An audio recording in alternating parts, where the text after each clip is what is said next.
Bonjour à tous, heureux de vous retrouver à nouveau sur Chrétien Online pour une nouvelle vidéo sur le développement personnel du disciple. Et aujourd'hui, on va voir le grand nettoyage.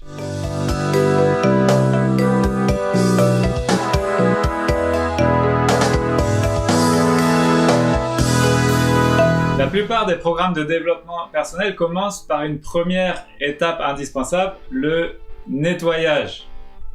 Par exemple, pour améliorer sa productivité, il faut commencer par nettoyer son espace de travail et enlever tout le superflu. Il faut également faire le nettoyage dans notre emploi du temps, enlever tout ce qui est inutile et futile pour laisser la place à des moments plus productifs ou plus importants. Par exemple, arrêter de passer ses soirées devant des séries pour les consacrer à développer sa créativité, faire de la peinture, de l'écriture, de la musique, etc.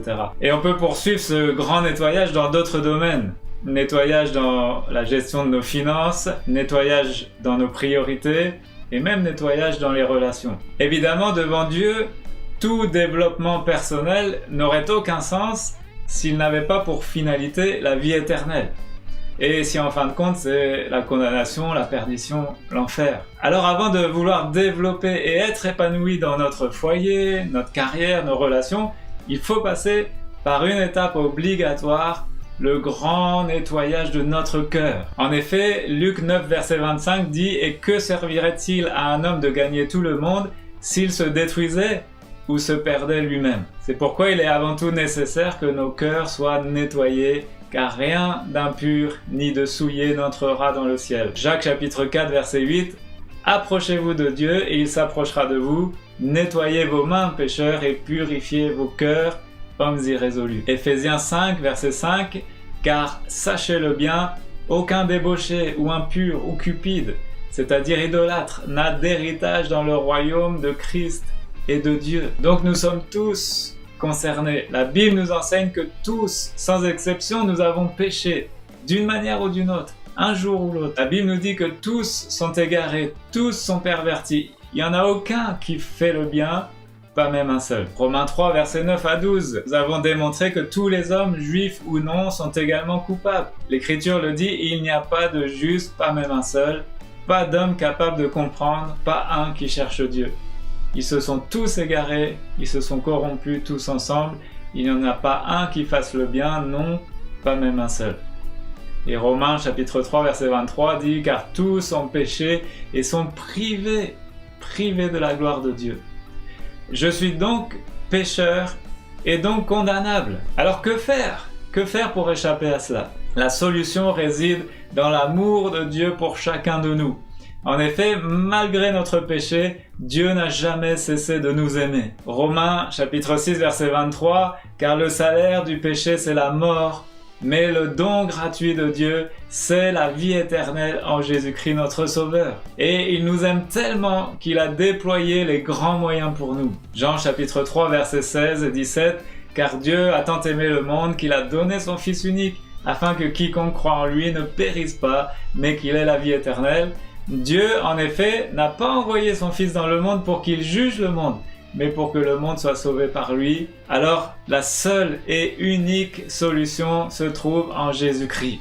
Acte 4, verset 12, « Il n'y a de salut en aucun autre, car il n'y a sous le ciel aucun autre nom qui ait été donné parmi les hommes par lequel nous devions être sauvés. » Jean chapitre 14, au verset 6, et Jésus dit « Je suis le chemin, la vérité et la vie. Nul ne vient au Père que par moi. » Donc c'est par lui seul que nous pouvons obtenir le pardon de nos péchés. Car il s'est offert en sacrifice et à notre place, il a subi la condamnation que nous méritions. Tite chapitre 2 verset 14, « Il s'est donné lui-même pour nous afin de nous racheter de toute iniquité et de se faire un peuple qui lui appartienne, purifié par lui et zélé pour les bonnes œuvres. » Alors que faire ?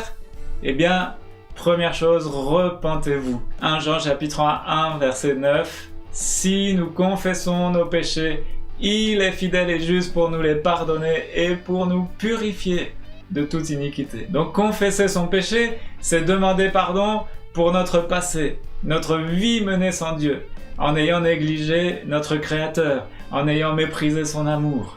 Deuxième étape, mettez votre foi en Jésus-Christ Acte 15, verset 9 dit « C'est par la foi qu'il a purifié leur cœur. » Vous pouvez lui faire une confiance absolue, il ne vous décevra jamais. Troisièmement, marchez dans la lumière. 1 Jean chapitre 1 verset 7 « Mais si nous vivons dans la lumière, tout comme Dieu lui-même est dans la lumière, alors nous sommes en communion les uns avec les autres, et parce que Jésus son Fils a versé son sang, nous sommes purifiés de tout péché. » Marcher dans la lumière, c'est marcher dans la vérité, dans la justice et dans l'amour. Et ça aura des conséquences sur notre communion avec Dieu et sur nos relations avec les autres. Donc produisez ce fruit. C'est là que débute notre développement personnel. Si la repentance n'est pas superficielle, alors elle ne peut que se voir et produire du fruit. Matthieu 3 verset 8 nous le dit, « Produisez donc du fruit digne de la repentance. » Une personne pardonnée et purifiée de toute iniquité va avoir un développement personnel fulgurant. Abandon des mauvaises habitudes, délivrance de toutes sortes d'addictions, paix, joie, amour, patience, douceur, persévérance. Tout ça sont autant de conséquences d'une véritable repentance. Alors ne prenez pas cette étape à la légère. Repentez-vous donc et convertissez-vous pour que vos péchés soient effacés, afin que des temps de rafraîchissement viennent de la part du Seigneur et qu'il envoie celui qui vous a été destiné, Jésus-Christ. C'est à vous d'agir maintenant, examinez sérieusement votre cœur et si vous voulez que votre vie prenne un nouveau départ, alors détournez-vous de tout ce qui n'est pas en accord avec Dieu. Recevez son pardon et expérimentez sa grâce. Merci d'avoir regardé cette vidéo, partagez, laissez vos commentaires, abonnez-vous à la chaîne YouTube et n'oubliez pas les disciples qui ont fait le grand nettoyage, faites tout pour la gloire de Dieu. Ciao, à bientôt.